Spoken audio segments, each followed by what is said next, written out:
Buenas noches a todos, mis cibercolegas, ¿cómo están? Los estaba extrañando ya. Desde el miércoles que no nos vemos. Un montonazo. Bueno, pero esta semana va a ser bastante activa.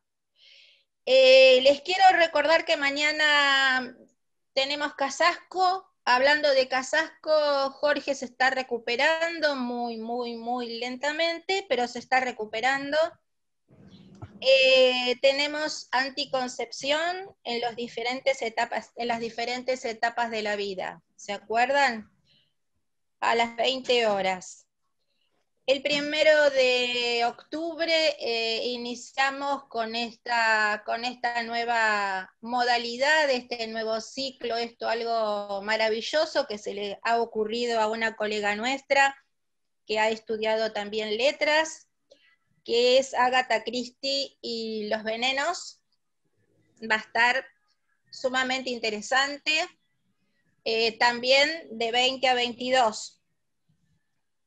El 6 vamos a tener a la doctora Berengus, que va a dar úlceras crónicas y cicatrización, que pueden recomendar el farmacéutico o los farmacéuticos. En realidad, ¿se acuerdan que era un tema que ella tiró cuando hizo la exposición? Hizo 2 o 3 comentarios y eligieron así que bueno, ella lo preparó. El día 7, la segunda parte de grandes síndromes geriátricos. Y ya pasando a la otra semana también tenemos cirugías de transgénero el día 14, el día 15 ética frente a la investigación para el desarrollo del tratamiento para coronavirus. Y luego tenemos van a ser 2 clases, uno va a ser el 27 de octubre y la otra el 24 de noviembre, son los 2 últimos martes, porque no había lugar, los 2 últimos martes de cada mes, el último de octubre y el último de noviembre, para no olvidarnos, en donde vamos a ver de distintos puntos desde la cosmiatría que va a dar nuestra colega Karina Terráneo. Así que, bueno, y luego tenemos más cosas, pero hasta ahí llegamos. Al fin llegamos al famoso tema que a mí me tenía tan fascinada, que es el de la infoxicación. Esto surge de que yo llamo a Andrea, siempre pasa lo mismo, ¿no? Y entonces le digo, vos tenés que escribir algo sobre esto. O sea, yo le tiro y ella hace porque es una genia. Entonces yo le decía, Andy, tenés que hacer algo sobre esto porque estamos, porque aquí, porque allá. Bueno, deja, porque son muchas ideas las que tengo, déjame que lo pienso. Y bueno, y ahí surgió lo de infoxicación, me parece algo maravilloso.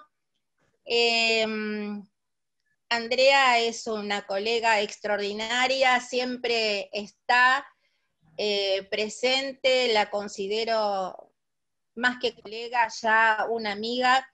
Es un sol de persona y la mayoría de la gente que ha estado con ella seguramente conoce de sus disertaciones fantásticas y de esas noches que hemos pasado viendo películas y analizándolas, pero eso, bueno, por ahora, eso no se puede hacer, lo dejaremos para más adelante.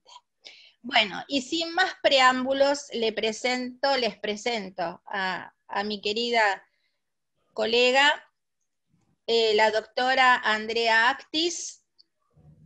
Es bioquímica, es farmacéutica, es doctora de la UBA, docente autorizada de UBA, diplomada en bioética en la Facultad Latinoamericana de Ciencias Sociales, posgrado en evaluación de tecnologías sanitarias en el Instituto de Efectividad Clínica y Sanitaria, posgrado de evaluación universitaria de UBA, y actualmente, como no podía dejar de ser, sigue estudiando, se ha iniciado en temas de ciberética en el Instituto Internacional de Suiza Globetics. Así que, colegas, tenemos una colega que es un pimpollo. Los dejo con Andrea. Gracias, Andrea, gracias por estar cada vez que te lo pido. Y les quiero comentar lo siguiente. Hoy voy a hacer como hacía con el doctor Alonso, que voy a pasar las diapos. No les voy a poder contestar, así que ustedes tiren las preguntas como hacen siempre, las consultas también hacia mí, después las veremos, pero no voy a poder contestar porque si no empieza a saltar la máquina porque es muy sensible. Tengan todo cerrado y a disfrutar. Gracias, gracias Andrea. Bueno, muchas gracias, bienvenidos a todos, les agradezco que hayan optado por disponer de su tiempo en estos momentos para escuchar esta charla. Para mí siempre es un placer, cada vez que también me convoca mi amiga Silvia, poder ofrecer algo diferente, algo que aporte, desde también una visión reflexiva, y darnos el espacio para pensar sobre cómo nos afecta en estos momentos la virtualidad, la pandemia, y cómo también para los que tienen que atender personas, encontrar formas de entender lo que les pasa al otro, ¿no? También, que es importante. Así que bueno, luego de esta presentación, quiero que pongas la primera imagen, que es lo que tal vez todos sentimos cuando abrimos nuestros soportes digitales en donde nos conectamos. Esta imagen me resultó muy interesante porque nos muestra esto, ¿no? De que uno abre la computadora y se encuentra con un tsunami, básicamente, de información. Esa información que viene de la mano de suscripciones, de mails, de WhatsApp, de consultas, de grupos de WhatsApp, de miles de grupos de WhatsApp, de Instagram, de Twitter, de cosas de amigos, invitaciones a reuniones familiares por Zoom, de amigos, de colegas, de alumnos, de cursos que uno toma. Es decir, la realidad es que estamos totalmente metidos en un mundo virtual, obligados por la pandemia, y que en estos momentos está muy, muy gobernado por esta plataforma que es Zoom y por la que le sigue, que es Meet. Entonces hemos tenido que enfrentarnos a un montón de conceptos, a formas de comportarnos en esta virtualidad, de interactuar de diferente manera. Siempre pienso lo siguiente, que en algún momento en educación se dice que la educación no iba a evolucionar hasta que, o mientras que uno le esté dando la espalda a los compañeros. Y de pronto, a través de esta virtualidad, nadie le está dando la espalda a nadie, porque todo el mundo está enfrentado a una pantalla. Así que de alguna manera se ha evolucionado en el tema. Por supuesto, la presencialidad se requiere, claramente, pero nos hemos adaptado rápidamente a este contexto. Yo, para que ustedes puedan sacar un buen provecho de esta charla, necesito arrancar con lo que sería un glosario de términos que vamos a ir manejando, y que imagino que muchos de ustedes los escucharon, pero todavía no saben bien de qué se trata, los usan y tienen tal vez, porque están dentro de un grupo, que ya lo vamos a analizar más adelante, que se mete porque no le queda otra que usar toda la virtualidad, pero no está tan acostumbrado a algunos términos. Así que si pasamos a la siguiente, cada uno hará un sondeo de si sabe o no qué significa aldea global, ecosistema digital, las famosas TIC, qué es un nativo digital, qué es un inmigrante digital, qué es un analfabeto digital, qué es la brecha digital, cuántas redes sociales tenemos, temas como, no sé, RSS o Mashup, o inteligencia colectiva, troll, ese es muy común que lo hayan encontrado, tener followers, la gente se pelea por tener followers, que es un prosumidor, que es una fake news que hoy está en boca de todo el mundo, qué es la posverdad, cómo surgió, y qué es la inteligencia artificial, y cómo esa inteligencia artificial puede tener las dos caras, ¿no? La buena y la mala, los temores que le tenemos a la inteligencia artificial, pero quiero que sepan que ya todos estamos metidos en esta inteligencia artificial también. Pasé a la siguiente, y vamos a empezar con esta definición de aldea global, ¿no? Sabemos que la globalización o el mundo globalizado empezó en los años 90, en este concepto de intercambiar bienes y servicios entre todos los países, pero la cuestión más virtual arrancó ya con el siglo XXI, y muy, muy vinculado al inicio de todo lo que son las redes sociales. Estas redes sociales, que una de las los grandes logros que permitió fue esta cuestión de superar fronteras, sobre todo superar fronteras y barreras físicas, ¿no? No es el caso pero puede pasar que dentro de un curso uno esté en cualquier parte del mundo, se conecta a la hora en que se decide, en términos generales, conectarse, y los que están asistiendo a este tipo de reuniones están en cualquier lado, en cualquier horario, pero están todos conectados. Entonces, bueno, esto es la aldea global, ¿no? Es este contexto en donde nos encontramos todos. La que sigue es un concepto bastante interesante, esto de ecosistema digital. Y en este ecosistema digital, que para los que estamos en la parte de salud, ecosistema nos suena a biología, y nos suena a esto de factores bióticos y abióticos, entonces uno dice, bueno, los que tienen vida, los que no tienen vida. En la parte digital lo podríamos equiparar a todo lo que es el hardware, o sea, lo duro, lo material, lo físico, y el software, que son todos los programitas y las apps que empezamos a conocer y que nos rodean y que nos permiten interactuar en este mundo virtual.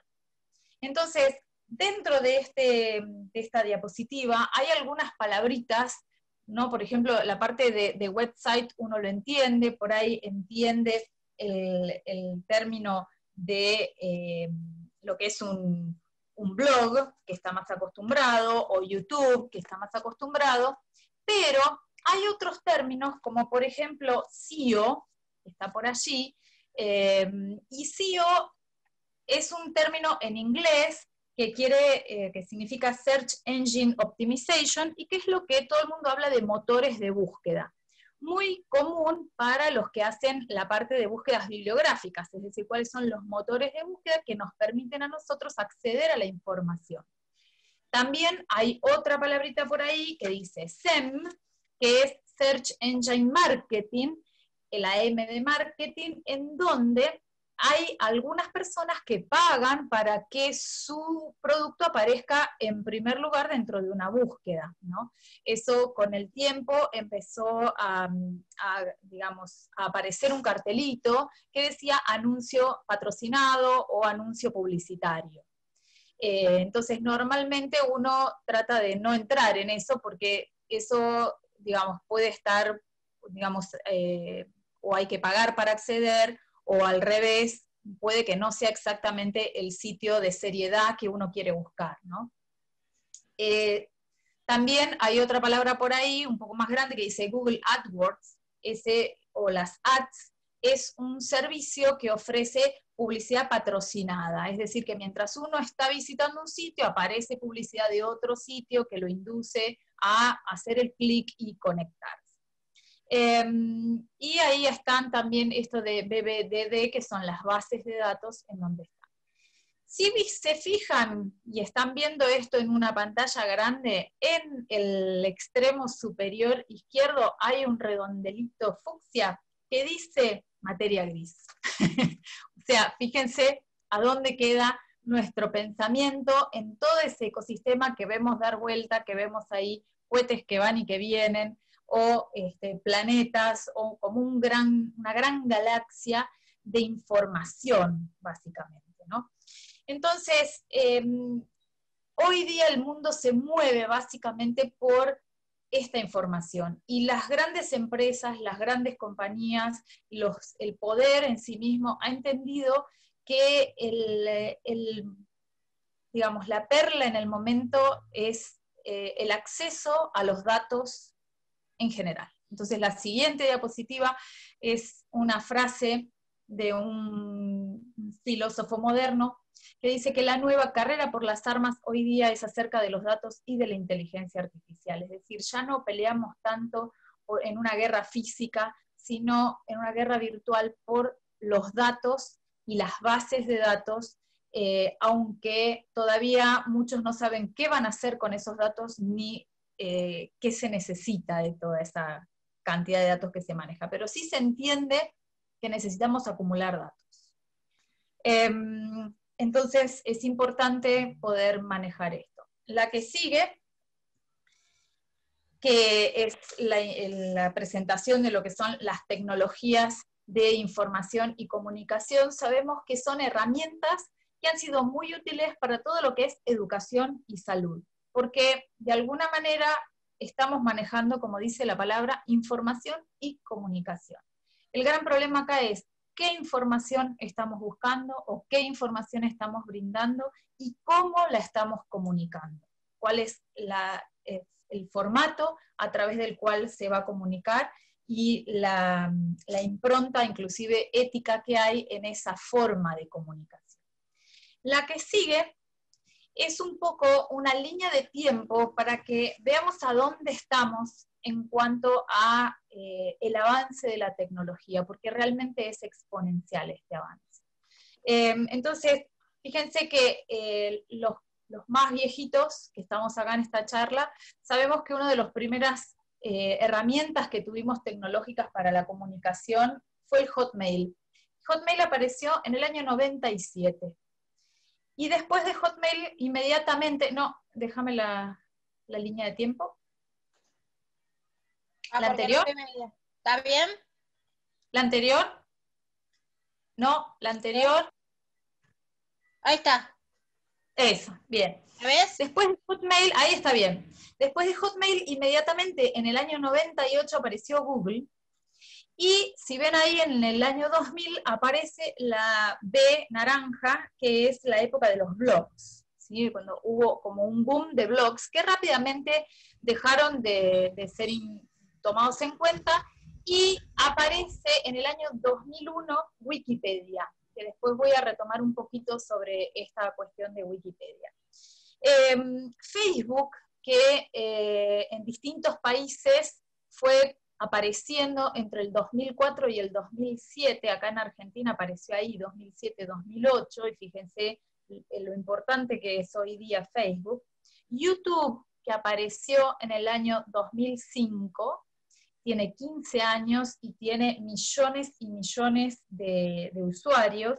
2006 aparece Twitter, ahí con el pajarito, también voy a hablar en un momento de Twitter. 2009 apareció WhatsApp, y finalmente hay ahí un loguito nuevo, que para los más viejitos por ahí ni lo reconocen, esta B con un rulito, es el Vine, que es un programita para hacer videos cortos, un poco parecido a lo que sería TikTok, que no está ahí puesta, pero que también la deberíamos incorporar. También está Snapchat ahí un poquito más cerca. Pero bueno, pasemos a la que sigue. Y entonces tenemos que pensar lo siguiente: la gente que nació antes del año 95, y cuanto más lejos del 95, peor todavía, digamos, que sería la gente que está en el medio, ahí en la barra fucsia, corresponde a personas que aprendimos, no virtualmente, aprendimos físicamente, con lápiz, con papel, mandábamos cartas, teníamos otras formas de comunicación, llamábamos por teléfono y el teléfono tenía el cable, ¿no? Y que tuvimos que a los ponchazos ir aprendiendo a usar esta cuestión digital. Por eso nos llaman los inmigrantes digitales. Si todavía, y acá hay un tema, la gente es más vieja, ¿no? Por arriba de los 60 años o más, para algunas personas que tienen miedo de acercarse a la cuestión digital y que de ninguna manera se conectan o interactúan o lo hacen con ayuda, a esas personas se los denomina analfabetos digitales, porque no pueden acceder, no tienen herramientas, porque no quieren o porque no pueden acceder a este mundo virtual. Y por supuesto tenemos toda la juventud nacida y educada a partir del año 95 con todas estas herramientas que les acabo de mencionar, que están muy acostumbrados, son muy cancheros con todo este uso, por lo tanto denominados nativos digitales, ¿no? que entienden este lenguaje rápidamente y enseguida se adaptan a una nueva app o a un nuevo formato y tienen mucha más facilidad. Entonces, ¿qué es lo que ocurre? Que empiezan a aparecer lo que se denomina brecha digital. La siguiente diapositiva marca esta brecha digital como una desigualdad. Y esta desigualdad no es solamente en términos económicos, porque uno podría decir, bueno, hay una brecha digital entre el mundo que tiene dinero para acceder y accede a comprarse el último teléfono, a bajarse todas las apps, a pagarse todas las cosas que necesitas, Netflix, Spotify, o sea, todas las apps inclusive que se pagan, sino que uno también habla de brecha digital en cuanto a formación, a capacitación y a cuestión educativa. Esto que les decía, o sea, gente que podría tener la posibilidad de acceder porque tiene dinero para acceder, pero no tiene la forma de educarse para poder acceder en ese sentido. Entonces, también puede pasar a la inversa, que tengan mucho dinero y que no sepan para qué usarlo. Es decir, una persona que tiene el último iPhone y solamente lo utiliza para jugar, ¿no? para tener un jueguito, para jugar en la red. Entonces tampoco tiene todas las oportunidades que tiene una persona que pueda estar capacitada. Entonces, el acceso a la información, uno debería preguntarse a qué tipo de información está accediendo, a qué cantidad, de qué fuente viene esa información, para qué voy a usar esa información a la cual estoy accediendo, cómo voy a compartir esa información, cómo se produce esa información. Entonces, en este compartir información aparece como muy importante y muy relevante las llamadas redes sociales. La siguiente, hay veces que hago este test cuando lo he hecho en vivo, preguntar si saben reconocer los iconos, ¿no? ¿Cuánta gente reconoce iconos? Entonces ahí tenemos Facebook, Instagram, Twitter, Google, el Snapchat, YouTube, WhatsApp y LinkedIn. Creo que, espero que todo el mundo reconozca estos, que son los que mayormente la mayoría está usando. Y toda esta movida de redes sociales hace aparecer nuevos trabajos. Pasa a la siguiente, porque de repente tenemos gente que gana muy bien, mucho dinero como youtuber, como influencer, como community manager, que son personas que se encargan de manejar las redes sociales de empresas, de gente que no se atreve a meterse en la virtualidad. Y también aparecen millonarios adolescentes en esto que son los gamers, ¿no? No sé si se enteraron que el último Fortnite es un juego que lo juegan mucho los adolescentes, ganó un chico de 14 años millones de dólares en la última competencia. Entonces, realmente estamos enfrentados a un nuevo mundo. Sobre todo, otra de las características que tiene este nuevo mundo es que es un nuevo mundo en el cual se pueden compartir las informaciones y los conocimientos. La siguiente diapositiva habla de esta cuestión de la inteligencia colectiva. Vemos como mucha gente desde sus escritorios alimenta un gran cerebro a través de lo que conoce. Y esto fue, o es, sigue siendo, en la base de Wikipedia, ¿no? En donde todo el mundo contribuye o aporta datos respecto de una gran enciclopedia virtual en la cual no siempre lo que se dice es verdad, porque entonces acá empezamos a vislumbrar que la fuente no es una fuente tan legítima o tan comprobada, como puede ser un libro o como puede ser una publicación científica que va a estar avalada por por un grupo de expertos que, digamos, va a decidir si esa publicación merece o no ser publicada en revistas de prestigio. Quiere decir entonces que a esta inteligencia colectiva muchos podemos contribuir honestamente, pero también existen aquellos que contribuyen en forma deshonesta. Y eso empieza a ser un gran problema. Les recuerdo entonces que Wikipedia, esta cuestión de generar conocimiento en forma colectiva, nació en el 2001, ¿no? Que ya va a cumplir 20 años. Y aparece acá otro nuevo concepto. La siguiente diapositiva habla entonces de la posibilidad de ser prosumidor. Prosumidor es una mezcla entre el productor de información y el consumidor, lo cual significa que para muchas personas se sienten que producen y consumen ellos mismos lo que ellos quieren consumir y lo que ellos quieren producir. Y eso se vuelca a una gran base de datos en donde otras personas que están buscando lo mismo también están en esas circunstancias. Entonces, es una gran masa de información dando vuelta, y entonces acá el tema es qué es lo que estamos produciendo, qué es lo que se produce y qué es lo que se vuelca. La siguiente diapositiva, podemos estar produciendo conocimiento científico, que es lo que en el caso nuestro, por ejemplo, nos va a interesar, o en el caso de un problema grave como estamos atravesando en estos momentos, nos interesa tener un dato verídico, o podemos estar produciendo simplemente opinión. Y esa opinión, depende de quién la mire, tiene adeptos y tiene contrarios, ¿no? Tiene ahora también los términos nuevos que son los lovers y los haters, los que ponen corazoncitos y los que se encargan de destruir a quien no les gusta.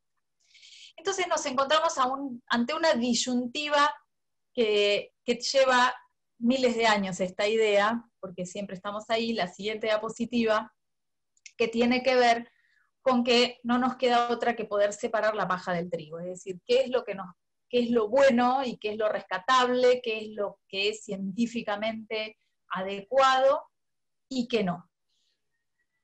Qué es mera opinión y qué cosa es la verdad y qué cosa es lo que es falso, ¿no es cierto? Entonces, y si nosotros no hacemos esto, si no tenemos como profesionales la capacidad de separar esta data espuria de lo que nos va a servir y lo que nos va a ser útil, vamos a correr el riesgo de propagar lo que es falso. La que sigue.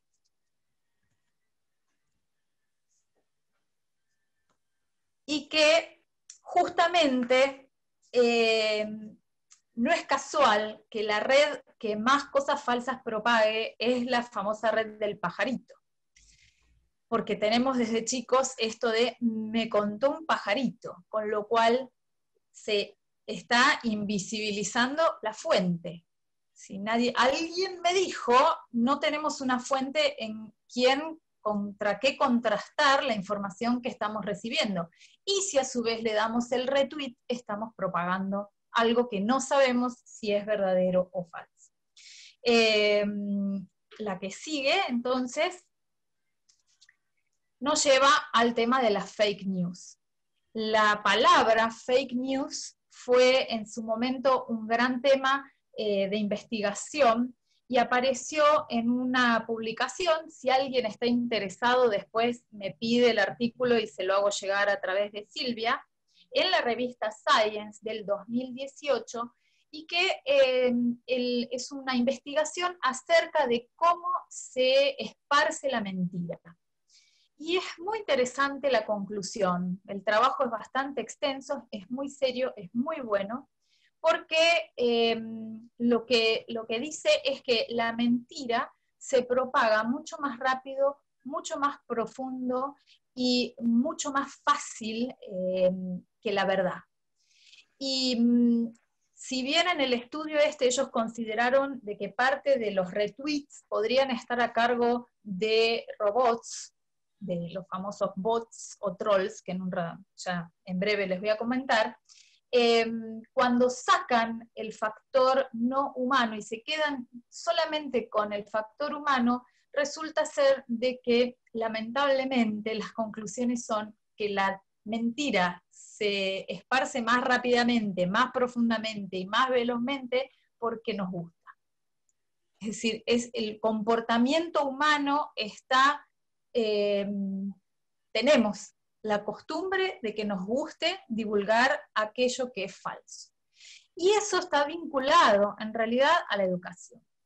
Es decir, que uno debe poner un poco más el ojo en la educación de la humanidad toda, porque no es un problema ni siquiera de poblaciones específicas, sino que esto es en todo el mundo, de tener la responsabilidad social y más a nivel virtual y más con el grado exponencial que está teniendo esta virtualidad, de poder empezar a discernir y poder, antes de retuitear o de compartir algo, pensar 2 minutitos si será verdad o será mentira. Y esto lleva a el tema de cómo hacemos. Pasamos a la siguiente. A definir lo que fue la posverdad. Me gustó mucho esta, no, la anterior. Quédate con la anterior. No. Pasaron 2. Ahí, una. Ahí, eso.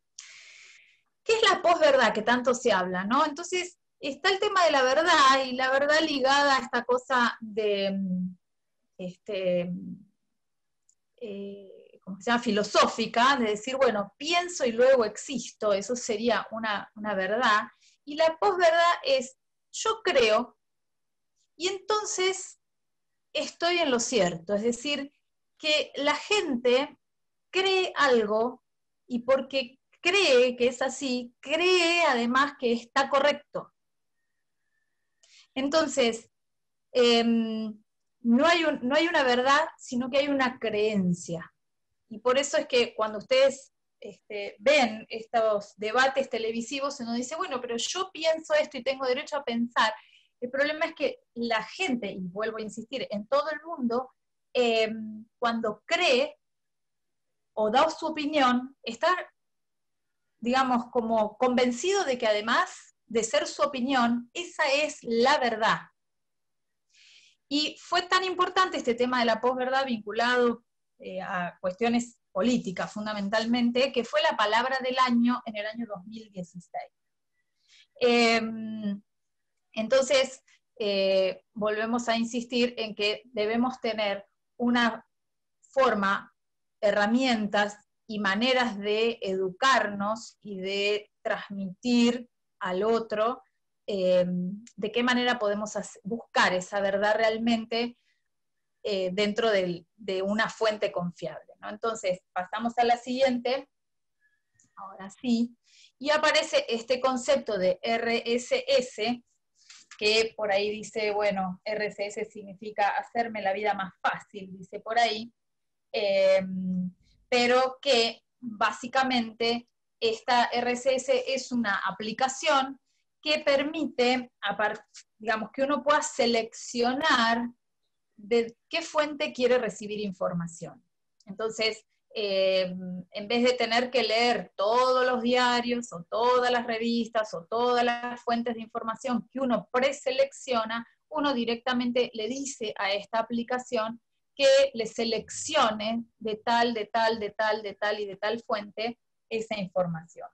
El simbolito, pasa a la que sigue, el simbolito del RSS es este que está a la izquierda, el naranja con el puntito y las 2 semicuartos de círculo, digamos, y ahí tienen la definición de lo que significa RSS, con varias alternativas, por ejemplo, Rich Site Summary, o sea, como un sitio donde hay un resumen de información importante o rico, y también aparece como Really Simple Syndication, que tiene que ver, bueno, con dónde encontrar una sindicación, un asentamiento de información que sea simple realmente. Esta herramienta lo que hizo fue permitir que se amplifiquen ciertos sitios de información. Es decir, cuando uno se acopla a esta herramienta, empieza a potenciar sitios de información. Entonces, en la medida en que esos sitios de información se potencian, también se hacen a su vez más importantes, con lo cual también se van interconectando entre ellos. Si mucha gente elige un sitio, es porque en principio será confiable. El problema es que detrás de estas cosas también puede haber maldad. Como ven, elegí otro simbolito al costado, en donde muy parecido aparece una nariz larga vinculada a la mentira. Es decir, si uno le da la posibilidad de este RSS, incrementar el valor de un sitio, porque mucha gente elige informarse con ese sitio, si alguna información puesta en ese sitio es falsa y se empieza a amplificar, también se está amplificando lo falso. Entonces, digamos, tiene esa doble cara y digamos, hay que tener el cuidado entonces de buscar y preseleccionar o no confiar en que, digamos, todo lo que está va a ser correcto, ¿no? Seguimos volviendo a tener que seleccionar o buscar la fuente de dónde viene. Sumado a esto, en la siguiente diapositiva,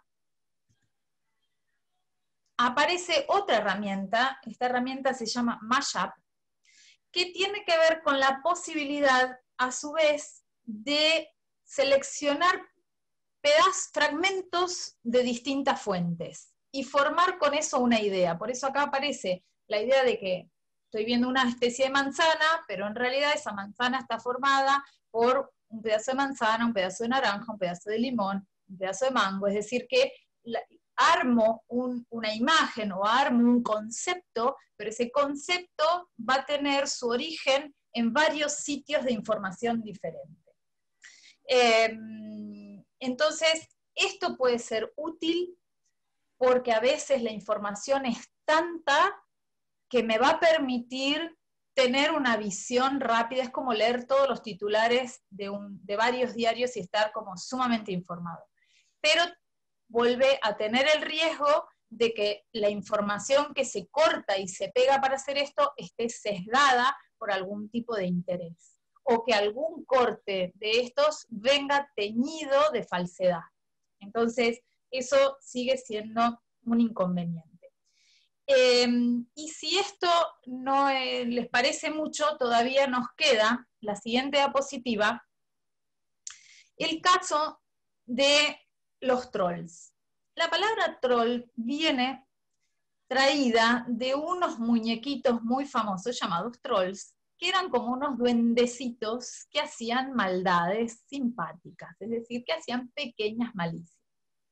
Pero que trasladado al mundo virtual hace o permite que personas que están detrás de una pantalla hagan malicias, y esas malicias normalmente van ligadas de elaborar y difundir información falsa o información que inclusive puede desprestigiar a personas que no deberían, es decir, simplemente porque están peleándose o porque hay una maldad o porque hay una competencia. Entonces, otra vez se vuelve a mezclar en este aspecto la paja del trigo, es decir, qué es verdad y qué no es verdad, qué es bueno y qué es malo en este caso, ¿no? Entonces, como detrás de todo esto hay una gran cantidad de gente alimentándose de esta información, y a veces pasa que esta información, y sobre todo poniéndonos en lo que está pasando de la pandemia, la información es día a día, y estamos frente a algo que puede ir cambiando, inclusive realidades biológicas que pueden ir cambiando, porque no se sabe, porque es desconocido. La reacción del público es que entonces todo es falso. Entonces aparece otro concepto muy importante, siguiente diapositiva, y que es el concepto de negacionismo científico. Entonces, este concepto es la reacción que tiene el público general que niega o desprecia el aporte verídico y comprometido y consolidado que hace la ciencia y que hacen los expertos.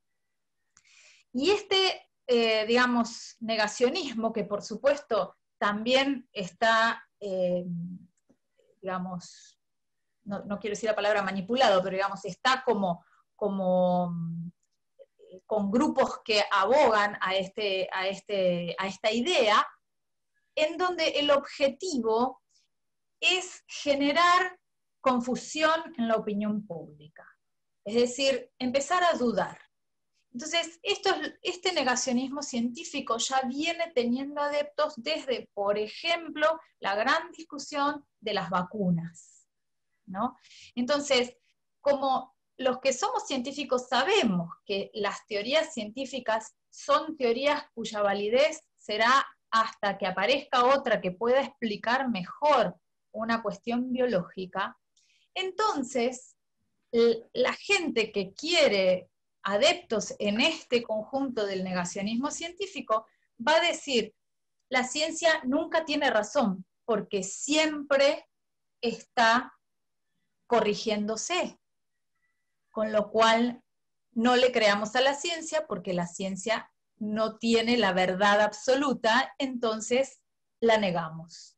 Siguiente diapositiva. Nos dice que entonces lo que no queremos es que haya consenso. Lo opuesto al consenso va a ser el disenso y la discusión, y en esa discusión no se logra el avance.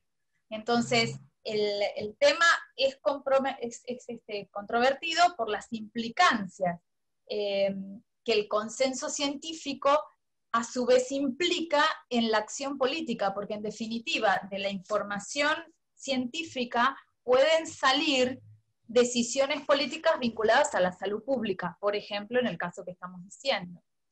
Entonces, es un gran paradigma de qué es lo que está pasando en estos momentos con toda la información y sabiendo a su vez que toda esa información sigue creciendo de manera exponencial. Vamos a ver algunos datos duros en la siguiente diapositiva. A mí siempre me gusta acompañar con los numeritos. La que sigue. Espera. Ahí. Ahí está. Ahí está, se pasó. La anterior. La anterior. Ahí. Bueno, fíjense que para este año se supone que hay más de 4,5 billones de personas que están usando Internet. Más de 3,8 billones de usuarios de redes sociales. El 60% de la población está online. La proyección es que la humanidad va a dedicar en el año 2020 un total de 1.250 millones de años traducidos en horas individuales en el uso de Internet. Es decir, si sumamos la cantidad de horas que cada persona dedica, estamos hablando de la cantidad de años de información. Algunos autores dicen, por ejemplo, para compararlo, que una sola edición del New York Times tiene más información que toda la que manejaba en su vida un londinense promedio del siglo XVII. Para que tengan una idea de la cantidad de información que está dando vuelta. Entonces, claramente que cuando inicia el tema de la pandemia y nos lleva a esta cosa del confinamiento y de la información y la excesiva información vinculada al tema casi exclusivamente del COVID-19, también aparece la palabrita, o apareció dando vuelta la palabrita de infodemia, porque era como un exceso de información de la pandemia. Es decir, todo el mundo hablando e intoxicados del tema pandemia, al punto tal de que se empezaron a dar consejos respecto de que no era conveniente que uno esté todo el tiempo escuchando la información y los datos y todo esto para poder tener un poco de salud mental. En la que sigue, dice que la OMS alertó sobre la necesidad de consultar fuentes institucionales. Y acá es donde viene un poco la responsabilidad de estas instituciones, ¿no? De empezar a buscar canales de comunicación con las personas para también llevar tranquilidad y para evitar el reguero de información falsa que ha habido. Yo estoy segura de que todos los que estamos acá hemos recibido WhatsApps con audios diciendo yo tengo un amigo que me dijo que había que decir que no sé qué, no sé cuánto, y todo eso se siguió reenviando con, aunque sea él, yo no sé si será cierto, pero por las dudas te lo mando. Entonces,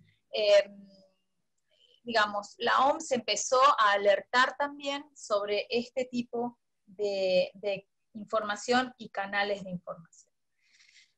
Bien, el término que estamos utilizando de infoxicación, pasemos a la siguiente.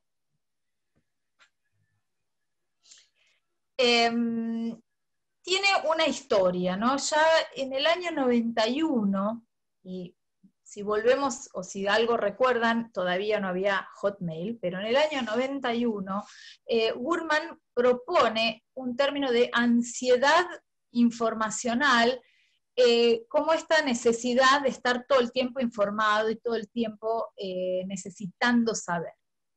Más adelante, ya 10 años después, en el año 2001, Cornella es el que propone la palabra infoxicación. Y es muy interesante lo que él dice, porque esto es textual, dice: el concepto de productividad personal está muy ligado con algo que creo que va a ser muy importante, que es la idea de que tenemos un exceso de información y que para poder ser más productivos vamos a tener que poder manejar este exceso de información, que en un momento de especial locura mental denominé infoxicación. Es decir, que cuando empieza el siglo XXI, este autor estaba diciendo de que la productividad personal en cualquier ámbito, la productividad en una empresa de servicios, en una, digamos, en una, no sé, en una empresa farmacéutica, la productividad dentro de una institución de salud iba a estar ligado a el manejo de la información. Y que cuanto más se maneje, más íbamos a ser productivos, es decir, que íbamos a tener que manejar un exceso de información.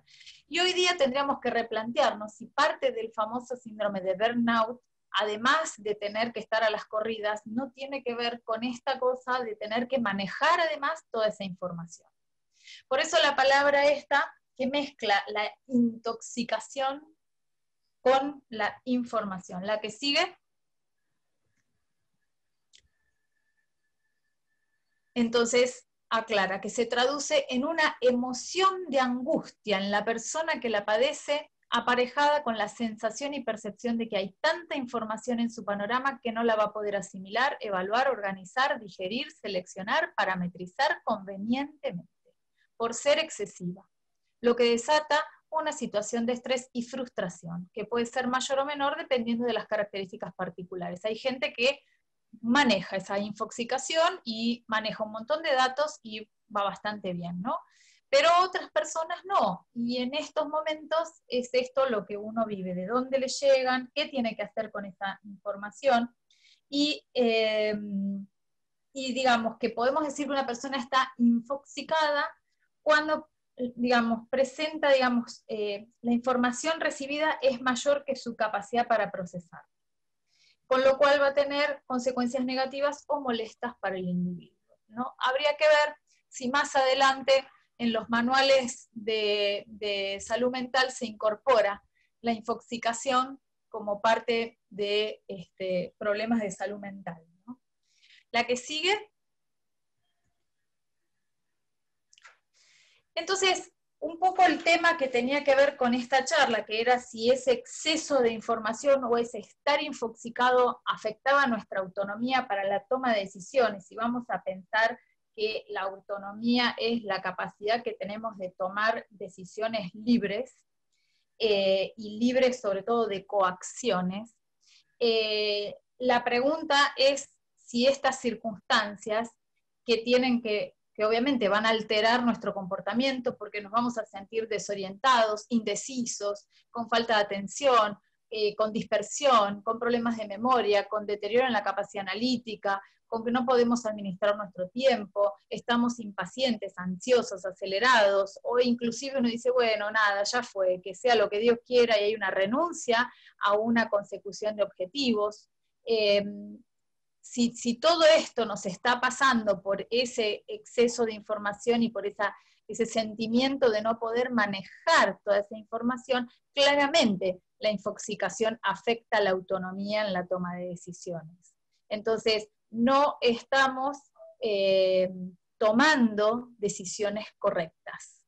Y eso también es un gran problema. La que sigue.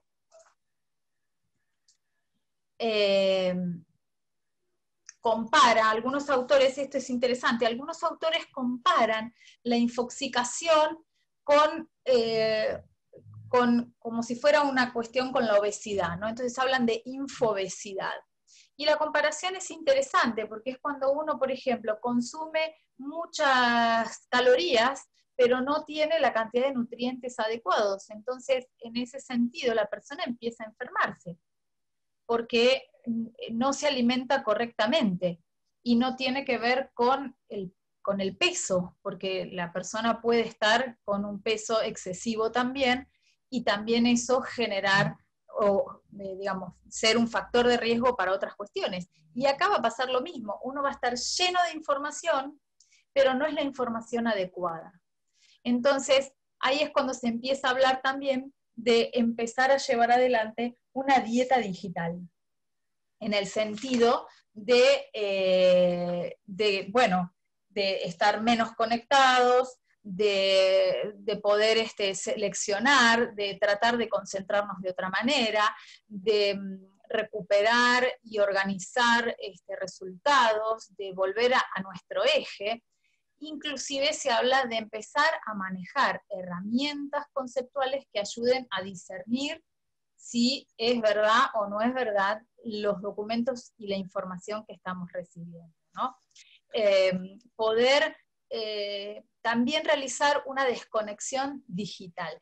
Y acá también es interesante el hecho de que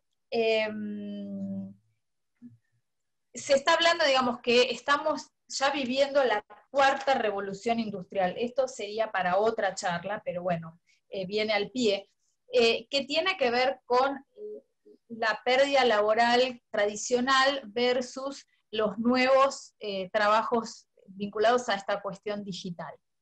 Y ya desde hace mucho, también en el área de la bioética, se empezó a hablar de los derechos vinculados a la cuestión digital y virtual.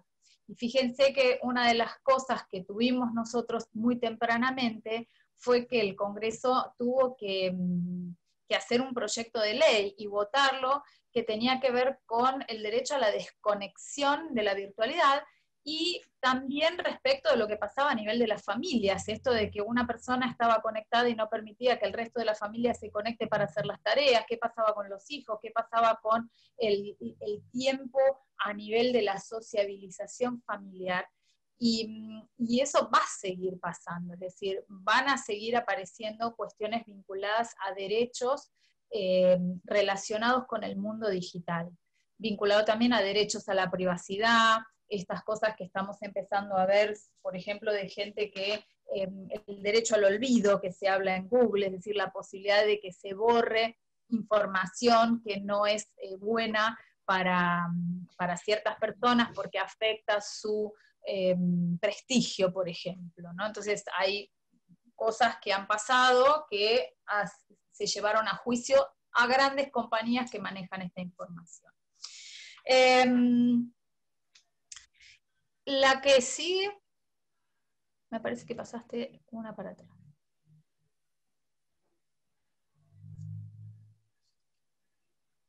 ¿Está bien esa? No, la otra, la que le sigue. A ver. Esa ya la pasamos. Qué bien, no responde. Espera un segundito que me Sí, sí. responde. Ahí está. ¿Esa? No, la que sigue. Esta no. ¿Esta? Esa, la que dice la realidad. Esa. ¿Sí? Sí, esa. Entonces, ¿en dónde estamos parados? Estamos parados en que toda la sociedad, o la gran mayoría, tiene acceso a mucha información, pero no se preocupa responsablemente en comprobar su verdad. Si no hay, no importa, lo que venga lo retuiteo, lo paso de vuelta. Por otro lado, la gente desconfía en forma crónica, incremental y justificadamente, a veces, de los profesionales y medios, que son quienes deberían garantizar la veracidad de la información y destapar el fraude. Además, el público es productor y editor de su propio contenido informativo, cuando yo les comenté esto de Wikipedia. Entonces el público se convierte en herramienta de su propia manipulación. Esto es también es para un tema aparte dentro de la bioética. El público se convierte en herramienta de su propia manipulación. Entonces, ¿qué es lo que ocurre? La siguiente, y es lo que pasa habitualmente en cualquier relación humana, que una pequeña mentira pone en duda todas las verdades. Y como alguien le preguntó una vez a Aristóteles, ¿qué se gana con la mentira? Y lo que se gana es que no te crean cuando decís la verdad. Entonces, es una gran responsabilidad la veracidad de la información. Y eso es algo que tiene que empezar a trabajarse, porque si no, nos va a comer la falsedad y no vamos a vivir en un mundo fake directamente. O sea que no vamos a saber realmente qué cosa es verdad dentro, estoy hablando de la virtualidad y las redes sociales, ¿no? La que sigue. Porque el mundo científico existe, las publicaciones y la seriedad científica existe. Entonces, el mundo académico está desarrollando un montón de investigaciones para conseguir detectar estas fake news. Es decir, de hecho, algunas de estas herramientas, hay algunas personas que las saben manejar. Las clásicas son cuando reciben fotografías diciendo, mirá, esta persona está haciendo tal y tal cosa, y hoy día existe la posibilidad de poner esa foto, compartirla en Google y ver quién fue el primero que tomó la fotografía y de dónde es esa fotografía. Esto lo vemos a veces, que muestran imágenes de desastres naturales que llevan a un grado de ansiedad a la población, y ese desastre natural fue algo que ocurrió en un país lejano hace 10 años atrás. Entonces, para estos casos es muy importante, como dice ahí, el desarrollo que está poniendo en marcha la inteligencia artificial, ¿no?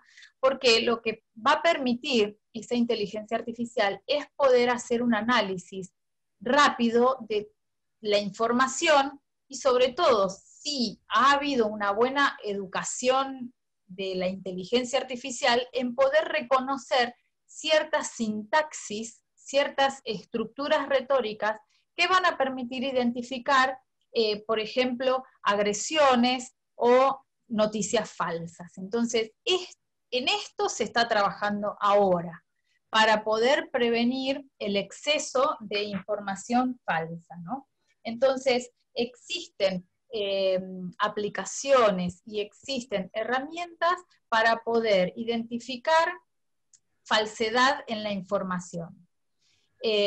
Y en esto se está trabajando, ¿sí? Pero existe eso. Porque la fuente original también va a aparecer. Si uno quiere saber qué cosas se está investigando, tienen la posibilidad de recurrir a las revistas científicas, pero esas revistas científicas no accede el público general. Acá estamos hablando de la divulgación de noticias y de cosas falsas por una gran cantidad de personas y por una masificación exponencial en cuanto a la cascada de esparcimiento de esa noticia falsa, ¿no? La que sigue, en donde vemos la imagen de un robot educándose y un poco introduciéndolos en el tema de la inteligencia artificial que es llevada a cabo por máquinas, en donde se puede maximizar el análisis de toda esa información, ¿no? Entonces, pueden tener, digamos, la posibilidad de analizar mucha más información en mucho menos tiempo. La que sigue habla un poco de cuáles son los desafíos institucionales, y un poco en relación, de vuelta a la pandemia, es que la salud pública se va a beneficiar si las instituciones de salud van a empezar a proponer estrategias de gestión del conocimiento y asociadas a su vez con instituciones académicas que puedan incorporar programas formales de lo que se llama alfabetización digital, es decir, capacitar a las personas no solamente en la distinción de falso o verdadero, sino en herramientas para distinguir lo falso de lo verdadero. Y también junto a trabajadores de la salud cuyo desarrollo profesional sea responsable y funcional dentro de esta sociedad de la información en la cual estamos inmersos. La que sigue, y un poco como reflexión, antes de hablar de esto, simplemente recordarles también que algunas sociedades, sobre todo, por ejemplo, la Sociedad Argentina de Inmunología, cuando empezaron a aparecer un montón de noticias falsas respecto del origen del virus, respecto de la posibilidad de una vacuna, respecto de cuáles eran las fuentes de contagio, etcétera, rápidamente sacó un comunicado, que no sé si les habrá llegado o no, porque fue así como una semana en donde por lo menos a mí me llegó por 3 lados diferentes, que me pareció muy oportuno, porque se justificaba con las fuentes formales de esa información y sacando los mitos de si el virus era o no era verdad, si la vacuna se estaba trabajando o no, si las vacunas servían, es decir, un poco informando a la sociedad y, digamos, además de eso, formalizando esa información con la fuente verídica de cada uno de los trabajos que se iban publicando. Ahora sí, para reflexionar, el tema también pasa por la educación personal y lo que vamos a transmitirle a generaciones futuras respecto de si cuando uno va a compartir en una red social una información de la cual no sabe si es verdad o no, la pregunta es decir, bueno, estoy haciendo un aporte, ¿a quién le interesa? Si resulta que es algo que es porque es gracioso, bueno, lo puedo compartir dentro de ciertos grupos y no dentro de otros, o puedo quedarme y no compartirlo, ¿no? Entonces, eso ayuda a evitar esta infoxicación, porque uno no sabe en el medio de esa cascada de compartir información, quién realmente puede estar como demasiado sensible a algo que está dentro del mensaje, ¿no? Entonces, esa viralización de mensajes equivocados a veces puede afectar seriamente las decisiones de otra persona.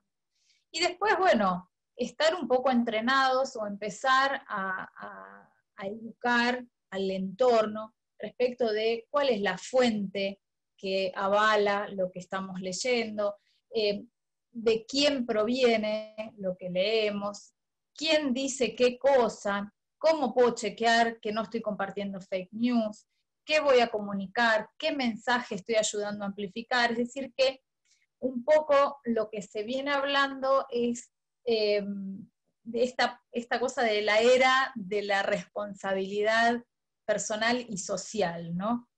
No solamente en el cuidado personal, en el caso de la pandemia, sino también en esto de la amplificación de información que no es correcta y que no es verídica. La que sigue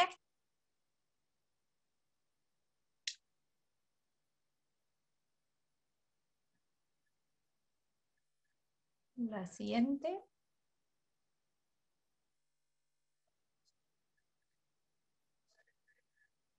Ahí va. Entonces, algunas recomendaciones que tienen que ver con, digamos, yo sé que acá hay profesionales que están vinculados a instituciones o están vinculados a su propia, digamos, farmacia o laboratorio.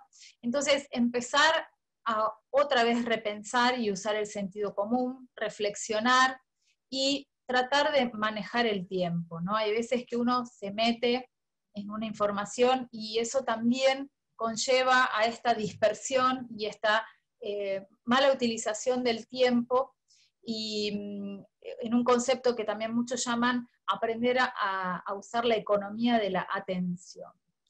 Después, poder buscar herramientas y quizás alguno empiece a buscar aplicaciones o, digamos, otro tipo de ayuda para gestionar la información que va a recibir, ¿no? O sea, cómo se van a convertir de alguna manera en lectores responsables. Y a nivel educativo, los que tal vez en este grupo también sean docentes, asumir el rol de facilitar mecanismos para el manejo de información, digamos, y que esto pueda empezar a formar a las nuevas generaciones que vienen con la ventaja de no tener un prejuicio en el uso de la cuestión digital y de las apps. Entonces creo que lo que le podemos dejar a esas generaciones es una responsabilidad en cuanto a saber manejar ese exceso de información que van a tener, porque además esto, vuelvo a insistir, sigue siendo exponencial el crecimiento. Y a nivel institucional, y acá te tiro la pelota, Silvia, el poder contribuir a través de documentos oficiales claros y concretos que sean los que se divulguen después formalmente, ¿no? Esta cuestión de, bueno, contrarrestar esta cascada de fake news con una cascada de documentos válidos, que es parte de la tarea que van a tener las instituciones formales para poder enfrentar esta situación. La que sigue, que acá viene un poquito esa, sí. Tiene que ver con esto, ¿no? De empezar a generar o a bregar por una ética en la información y en los medios de comunicación. No nos podemos meter con la parte periodística, es decir, la ética en los medios de comunicación será un tema que tienen que manejar los periodistas y las empresas de comunicación. Pero hay una nueva área, esto que yo estoy incursionando, que es la ciberética, y que tiene que ver con el estudio filosófico de la ética relacionada con los entornos virtuales. ¿Y qué cosas abarca? Bueno, esto de cuál es el comportamiento del usuario ante las computadoras, que van a estar preparadas para hacer, y cómo esto afecta a las personas y a la sociedad. Ejemplos claros de cómo afecta nuestra privacidad. Tenemos un montón de ejemplos en donde sabemos que el Zoom ha invadido la privacidad. Esta semana han pasado varias cosas, ¿no? Y eso es parte de saber manejar eso. La propiedad intelectual, los derechos digitales, la libertad de información y ir achicando de a poco la brecha digital, ¿sí? Como uno de los grandes temas. Entonces es una nueva disciplina que es la que va después, o que está ligada a la cuarta revolución industrial, como un reservorio de valores humanos que permita seguir creyendo en el otro, porque si no, es lo que comentaba antes, vamos a estar cada vez más en un mundo de mentira. Así que bueno. Y por último, entonces, para cerrar la charla, pensar en este ciclo de responsabilidad de las personas en esta sociedad de la información, en esta era que estamos ahora, en el siglo XXI, que tiene que ver con conocer la información, entenderla, aprender, aplicar y ver de todo eso qué es lo que estamos compartiendo, ¿no? Y así como se habla del uso responsable de los medicamentos, también tenemos que pensar en el uso responsable de los medios digitales. Así que bueno, eso, la siguiente diapositiva, era un poco el eje central de esta información. Espero que les haya sido útil. Gracias por estar escuchando, y bueno, escucho aportes o preguntas.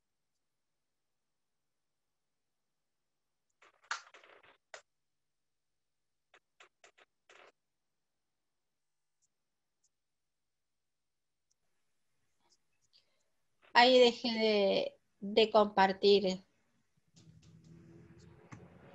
Bueno, ahí está, gracias por haber estado escuchando. Espero... Empezaron tempranito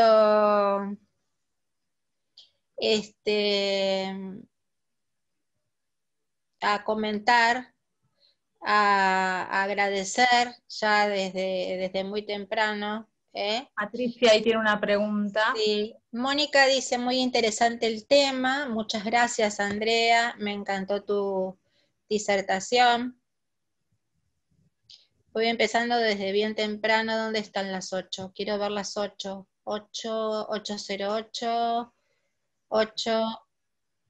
No me quiero saltear. Buenas noches, hola, hola, hola, hola, hola.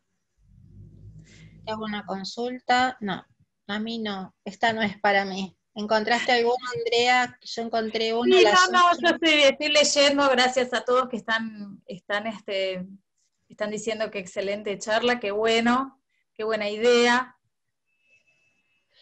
Comentaste, bueno, acá me están dando algunos para aplicar la brecha, ¿no? Porque por ahí lo sé, es un poco hay difícil. Gente que a veces tiene miedo de preguntar qué es esto, y salvo que tenga algún hijo adolescente que tenga ganas de explicarle, no consigue la explicación, ¿no? En realidad acá se me fue quién era, pero me está diciendo que si sé mucho, en realidad todo esto se está basando en la reflexión. Sí. Estaba poniendo, ¿no?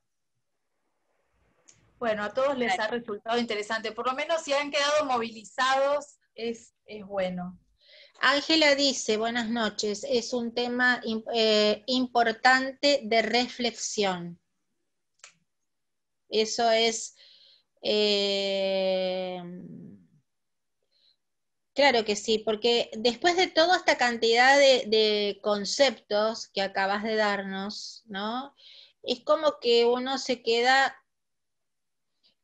mucho pensando. Y bueno, Linda dice, es una luz de claridad en este momento de tanta confusión, ¿no? Que eso también uno lo necesita.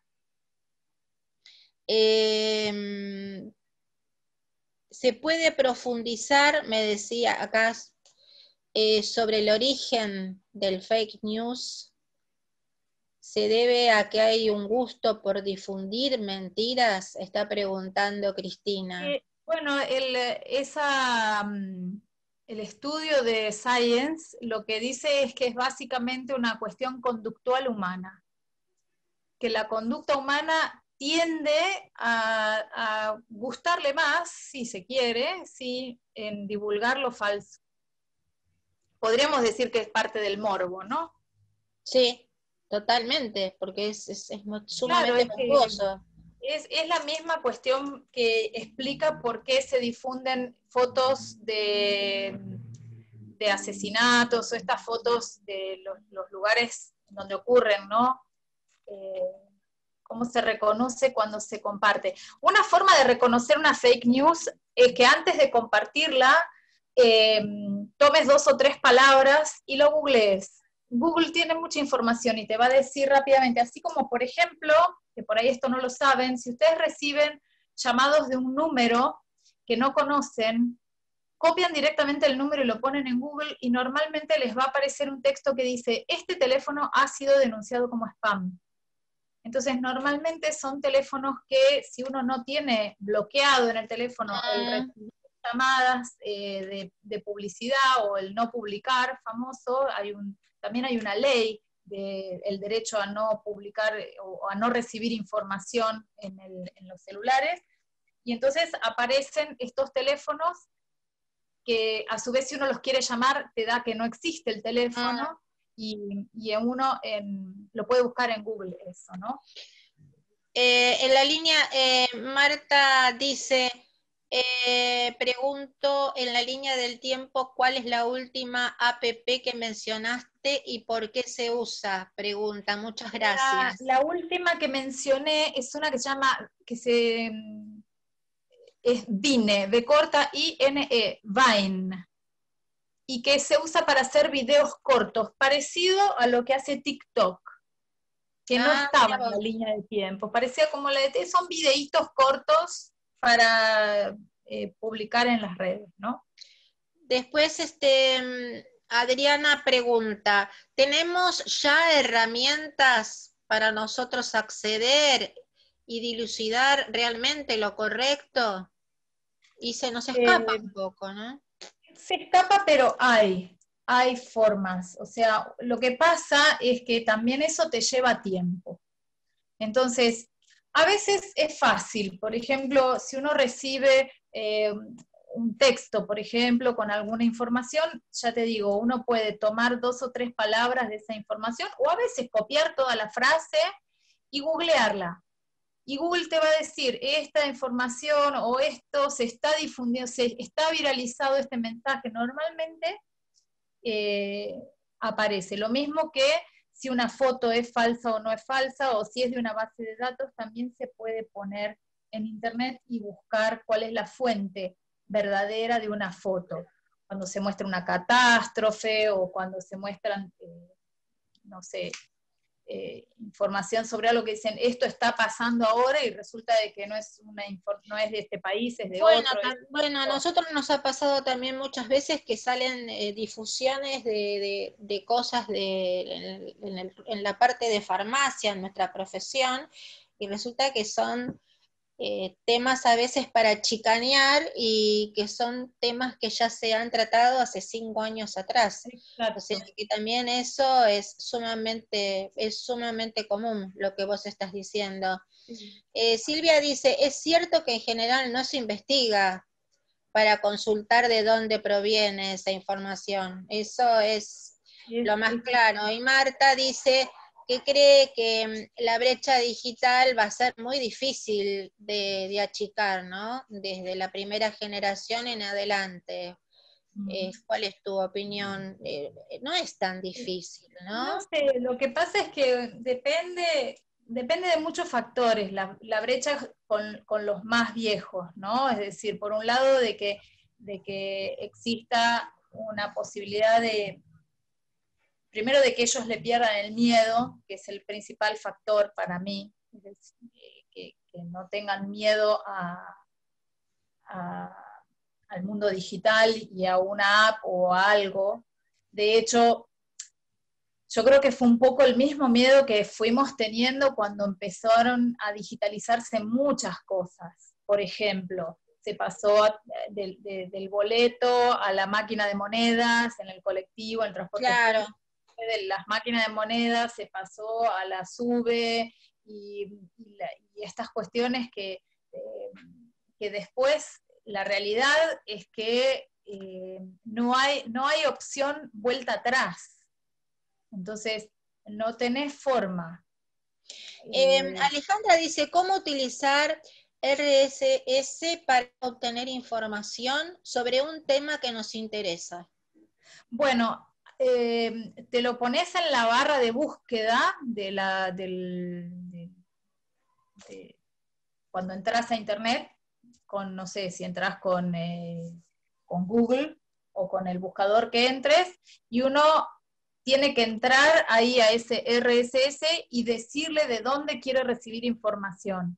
Como que vos preseleccionás. Tenés que entrar y vos decirle a ese buscador que te seleccione información de tal fuente, te abre, te hace un display de cuáles fuentes querés recibir, si querés recibir de diarios, si querés recibir del New York Times, no sé, de Guardian y de, no sé, un diario el Washington Post, por ejemplo, o de dónde querés recibir. Por eso es que ¿Es gratuito, no Andrea? dejas de tener, ese es el loguito naranja con el puntito y las Ah, dos,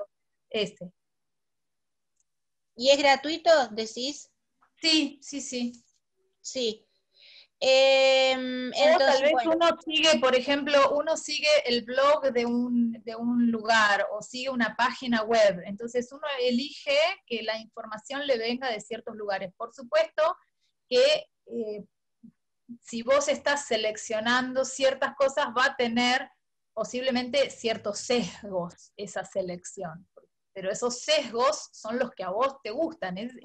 Por eso es que el RSS, ¿te acordás que tenía la doble posibilidad? O sea, que sea útil, pero que le crezca la nariz. Porque si vos sí, estás buscando, esto es como cuando vos buscás que sí. te digan lo que vos querés que te digan, ¿entendés? Entonces, claro, a la larga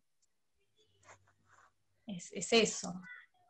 Dice Cristina, bueno, hablando así sobre el RS y sobre el RS y después aparte venía en la conversación, dice, pero en ese caso, si hay un gusto por difundir noticias falsas, se tuvo Sí. que haber detectado que era falso.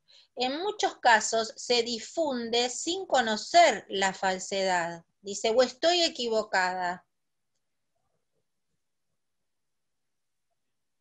No, a ver, de vuelta. Dice, en ese caso, pero en ese caso, si hay un gusto por difundir noticias falsas, se Sí. tuvo que haber detectado que era falso. En muchos casos se difunde sin conocer la falsedad, o estoy equivocada. Claro, el estudio este que apareció en Science comparaba falso con verdadero sin saber si era falso o verdadero. Y aún así, lo que era falso era más fácilmente, es decir, a ver, esto, ¿cómo decírtelo? Esto raya mucho con los valores y la ética, porque esto es como cuando vos decís, ¿hacer esto es bueno o es malo? Y vos podés decir o tratar de encontrar la vuelta ahí, no sé si es bueno, pero bueno, si lo miro por este lado, capaz que, o sea, cuando empezás a dudar, mínimamente uno tendría que constatar si es verídico o no es verídico, ¿no? Y entonces con esto pasa lo mismo. El tema es que la gente lo que a veces inconscientemente cree que es falso y aún así aunque no lo constate, ¿me entendés? Aunque no sepa si es realmente falso o no, pero tiene una intuición de que puede llegar a ser falso, aún así igual lo transmite. Es más fácil. Es muy interesante, porque Sí. inclusive en el artículo también desglosa aquellas informaciones vinculadas a la política, que ¿Qué ya tema? es otro terreno, ¿no? Eso es muy interesante. ¿Qué tema? ¿Qué tema? Andrea dice, consulta. Al principio de la pandemia, un enfermero profesional me envió un video de esos virales que decía que con aguja caliente se moría el virus y otras falacias. Si bien no reenvié, tampoco me animé a recomendarle rever sus fuentes. ¿Cómo se puede intervenir en estos casos para evitar que se propague información falsa con el riesgo que implica que un profesional de la salud esté enviando este tipo de cosas? Muchas gracias. Sí, es muy interesante. Vos sabés que hoy dieron a conocer que detuvieron a un propagador de noticias falsas en Estados Unidos, creo que fue. Y que eso fue un trabajo de investigación de lo que se conoce como el área de ciberdelito. Es decir, se empezó a hacer el seguimiento del camino que hizo la noticia. Es decir, si vos recibiste algo, ¿quién te lo mandó? Fulano. Y a fulano, ¿quién se lo mandó? Mengano. Y a Mengano, ¿quién se lo mandó? Y vos empezás a hacer el camino para atrás, vos podés dar, o digamos, existen software que tienen que ver con esta investigación a nivel ciberdelito, que a vos te permite llegar a la fuente generadora de falsas noticias. Y entonces se está empezando a castigar o a hacer, no me sale la palabra, acusar o a detener a las personas que propaguen noticias falsas.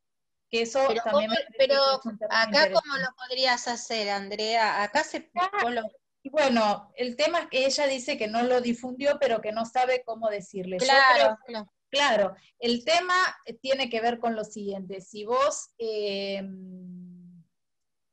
conocés quién te lo mandó, le podés mandar, digamos, vamos a suponer, vos me mandás a mí algo, esa información me la mandaste vos a mí. Sí. Entonces yo puedo elegir propagarla o no. A mí me parece que no es veraz, entonces no lo propago. Pero yo puedo decirte a vos, che, Silvia, ¿esto quién te lo mandó? Fíjate, porque a mí no te parece que no está bueno. ¿Quién te lo mandó? Entonces creo que también el camino para atrás es parte de esa responsabilidad personal y de ese involucramiento con la información que estamos manejando. No solamente eh, hubo esa información. Yo me acuerdo audios que supuestamente salían de adentro del hospital de clínicas, ¿no? Y que uno por lo menos intenta con ciertas personas que están en el lugar saber si son verídicas o no, decir, es verdad, esta persona, porque es muy fuerte cuando el audio dice, soy la doctora fulana de tal, la jefa del servicio tal y tal, y entonces a vos te Muchos. dan tantos datos que vos decís, pero qué valentía de hacer eso. Entonces la pregunta es, bueno, una forma, en este caso es decir, ¿existe en el hospital de clínicas, en el servicio de cardiología, el fulano de tal que está diciendo que hay que generar este número? Que fue todo lo que anduvo circulando. Claro. Y después, bueno, lo que ha pasado con el tema, por ejemplo, del dióxido de cloro, ¿no? O sea, digamos, cuáles son las responsabilidades de las instituciones en decir el mecanismo de acción es tal y cual, no está comprobado, no hay información. Lo que hizo un poco, con otros aspectos, la sociedad de inmunología, con esto que te digo, ¿no? De decir si las vacunas estaban en proyectos, si servían, si no servían, y esas cuestiones. Sí, detractores va a haber siempre, eso ya No sé si lo le contestamos sabemos. a la que preguntó, o sea, ¿cuál sería, qué es lo que habría Sí. que hacer? Esa fue Andrea, Andrea fue la que hizo la pregunta. Andrea dice Bueno, que bueno. sí, muchas Sí. gracias, le pareció correcta. Patricia dice hay una gran masa de población que son las que salen a manifestar sin barbijos y mencionan fuentes de información como WhatsApp que creen que la pandemia es una mentira mundial, una conspiración y que cuando una persona debe ser internada termina muriendo porque los médicos los matan. Además, esas personas suelen tomar dióxido de cloro. Bueno, eso es lo que yo te digo del negacionismo científico. Esto es un movimiento, es verdad, es un movimiento social. Es el mismo movimiento que te dice que las vacunas no sirven. Claro, ahí está, porque Patricia ahí te sintetizó con lo que dice, con lo que comenta, todo lo que vos venís, lo relacionó todo en este comentario, me parece. Sí, sí, sí. ¿no?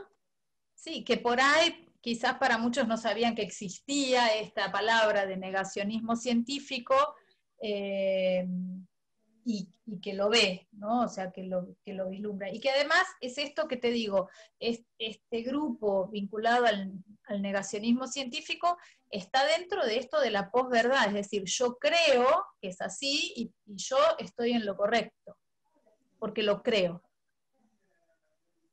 Sí, vos sabés, Andrea, que yo, cuando vos lo estabas diciendo, cuando estabas haciendo ese comentario, yo digo que son actitudes que están teniendo hoy en día en todos los órdenes de la vida. Es como que yo lo digo, yo lo creo, yo estoy, y no te escucho. No Mm. escucho lo que el otro me quiere decir. Yo estoy en esta Ujú. postura y la mía es la correcta. O sea, es como que lamentablemente yo lo veo hasta en el mostrador. La gente, hasta en el Claro. mostrador de la farmacia, ha tomado esa actitud y es como que vos les querés explicar y ellos te dicen que no es así, Ujú, que ujú. no, y que no, y que no, y no podés. No podés hacerlos entrar en nada. O sea, como es, vos lo estabas diciendo y digo, están todos los órdenes de la vida hoy. Se ha impuesto mucho eso del que yo lo creo. Yo lo creo que es así y basta, es así. ¿No? Sí, sí, Es un... sí, sí, es verdad. Patricia dice, son gente que está desinformada y de bajo o medio nivel cultural, dice, porque falló la Claro, exactamente. educación. El pensamiento Claro, la terraplanista. educación. Sí, sí, sí. Y Bueno, Mónica dice, es como el pensamiento terraplanista, dice, sí, el antivacuna existe hasta que en lo personal se ve afectado, ¿no? claro, Bueno, claro. pero eso también uno tiene que Lo respetar. que pasa Cristina es dice, que yo un poco la crítica que hago es que hay como una especie de inacción de parte de la comunidad científica. Eh, y académica e institucional, ¿me entendés? Es como que, ¿por qué viene ganando terreno esto? Porque por el otro lado no hay una postura de defender tal vez un poco más o de transmitir la información con un nivel que se entienda, ¿entendés? sí, porque te entiendo, porque lo bueno de todo esto es decir, bueno, vos lo crees, bárbaro, vos lo crees, lo ves, pero no es afirmación así ciega, es tu punto de vista y se respeta, ¿no? Vos Mm. respetá el mío. Cuando hablamos de puntos de, por ejemplo, como decíamos recién, de las vacunas y todo eso, son puntos de vista distintos. Pero en el plano de la vida, también, como estábamos comentando recién, también existe esa postura. Y lo bueno sería de que pudiera haber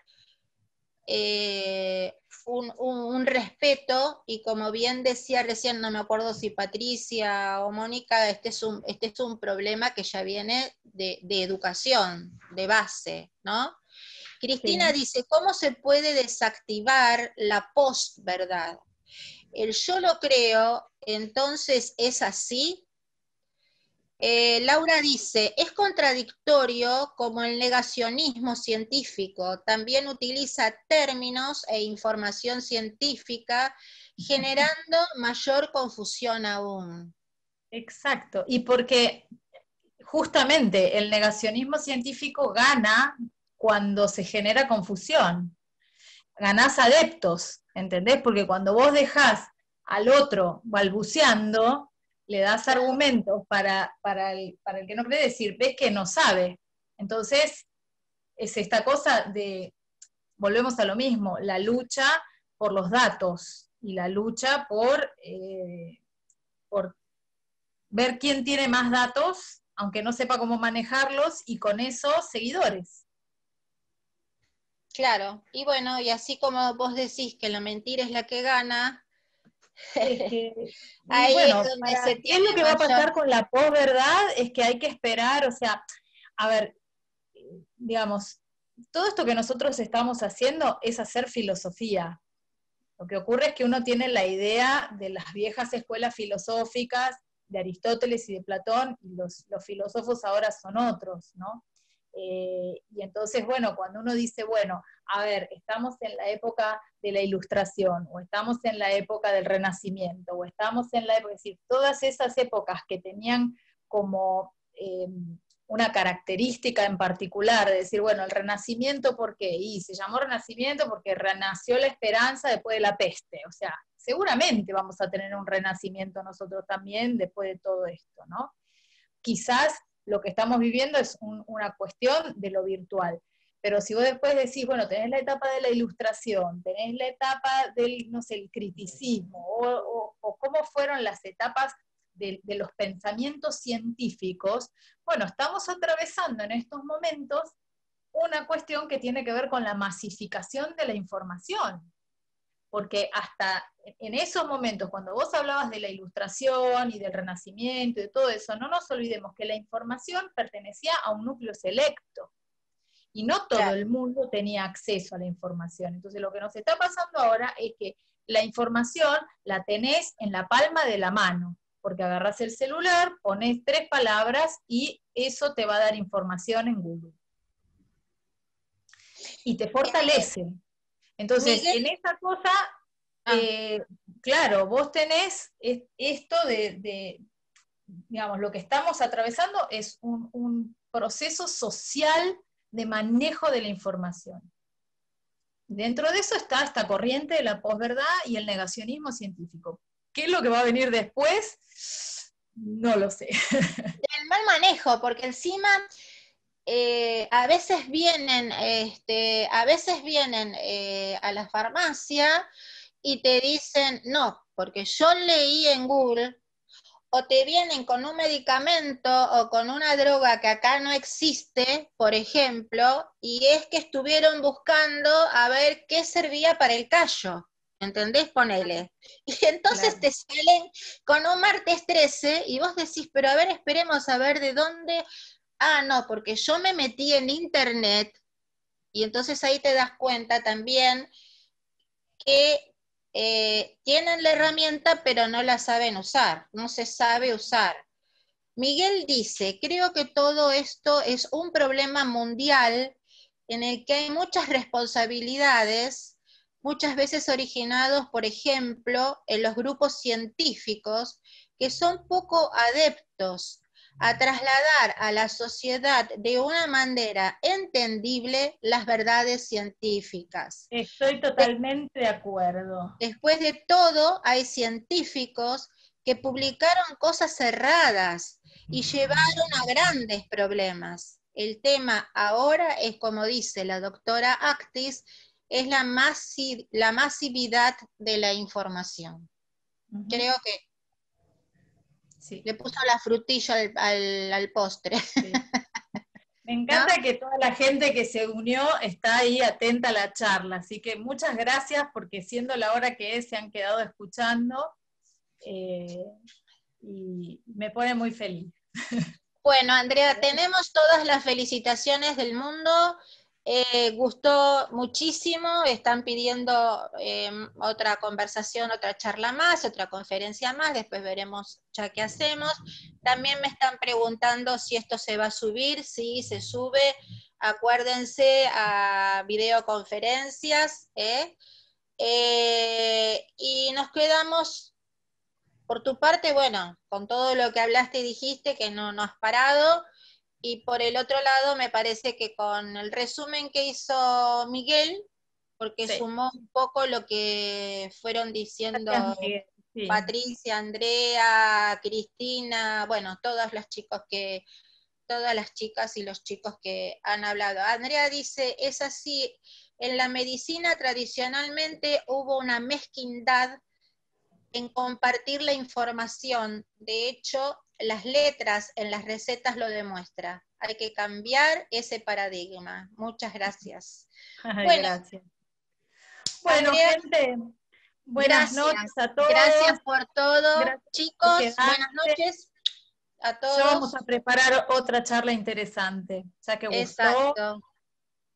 A todos nos gustó muchísimo, muchísimas gracias. Yo sé que cuando te propongo a vos, traemos temas, no son temas difíciles, son temas poco propuestos, poco escuchados, poco difundidos. Entonces es como que a veces cuesta y nos quedamos pensando, ¿no? Y cuesta este tipo de conferencias, porque son conferencias distintas. Sí. Pero me parece que nos ayudan, nos abren un poco más, no solamente la forma de pensar, ¿no? Sino otros planteos, darnos otros planteos y conocer otro tipo de cosas.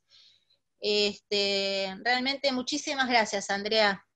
Bueno, gracias Muchas gracias. al colegio de Gracias. parte tuya y gracias a todos los que estuvieron. Gracias a Muchas todos. gracias. Gracias, Bueno. Si nos ayudan, chicas, a cerrar, y chicos, Miguel si anda por ahí, creo que Miguel fue el valiente que se quedó. Un besote, Sí. mañana nos vemos.